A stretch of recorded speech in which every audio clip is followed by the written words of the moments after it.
Hi hello నమస్తే. ఈరోజు chicken పచ్చడి తయారు చేసుకోవడం చూద్దాం. చాలా ఈజీగా టేస్టీగా ఉండే చికెన్ పచ్చడి జ్యూసీగా ఉంటుంది. తప్పకుండా ట్రై చేయండి. ముందుగా ఈ వీడియో నచ్చితే లైక్ చేయండి, సబ్స్క్రైబ్ చేసుకోండి నా ఛానల్ని. చూడండి, శుభ్రంగా కడిగి పెట్టుకున్న అరకిలో చికెన్ చిన్న చిన్న పీసెస్ కింద కట్ చేసి పెట్టుకోవాలి. ఈ అరకిలో చికెన్లో కొంచెం పసుపు, ఒక స్పూన్ అంత పసుపు, ఒక స్పూన్ ఉప్పు వేసుకొని బాగా కలుపుకొని వితౌట్ ఆయిల్ ఇట్లా బాండీలో వేసుకొని మూత పెట్టి మగ్గించుకోవాలి. చూడండి, మధ్య మధ్యలో ఇలా కలుపుకుంటూ చూడండి కలర్ మారుతుంది చికెన్. ఇలా కలుపుకుంటూ 5 మినిట్స్కి ఒకసారి ఇట్లా ఉడికించుకోవాలి. దీనిలోంచి వాటర్ వస్తుంది ఒక 10 మినిట్స్ ఉడికేసరికి. చూసారా వాటర్?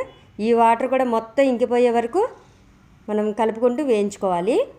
చూడండి వేగినట్టుగా ముక్కలు ఎలా అయిపోయినాయో, చిన్న చిన్న పీసెస్ కింద అయిపోయినాయి. ఇలా చిన్న చిన్న పీసెస్ కింద కట్ చేసుకోండి, ఎముకలు అవి లేకుండా. అప్పుడు చికెను పచ్చడి చాలా బాగుంటుంది. దీన్ని ఆయిల్ కొంచెం ఒక 2 కప్పులు అంత ఆయిల్ వేసుకొని వేయించుకోండి. ఈ చికెన్ ఉడికించుకున్న చికెన్ని వేయించుకోండి. చూడండి, మరీ ఎర్రగా నల్లగా కాకుండా ఇట్లా దోరగా వేయించుకుంటే సరిపోతుంది. వేయించుకున్న చికెన్ని తీసి పక్కన పెట్టుకోవాలి. తీసి పక్కన పెట్టుకొని దీనికి ఒక అరకప్పు అల్లం వెల్లుల్లి పేస్ట్, మన అరకిలో తీసుకున్నాం కదా, అరకప్పు అల్లం వెల్లుల్లి పేస్ట్ తీసుకొని సరిపోతుంది. దీనికి ఒక స్పూన్ ఉప్పు, ఒక 2 స్పూన్ల చికెన్ మసాలా, 2 స్పూన్ల కారం, ఈ విధంగా ఈ రేషియోలో వేసుకోండి. ఖచ్చితంగా క్వాంటిటీ సరిపోతుంది. పిల్లలు కూడా చాలా ఇష్టంగా తింటారు ఈ చికెన్ పచ్చడిని.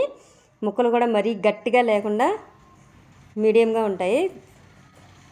తప్పకుండా ట్రై చేసి చూడండి.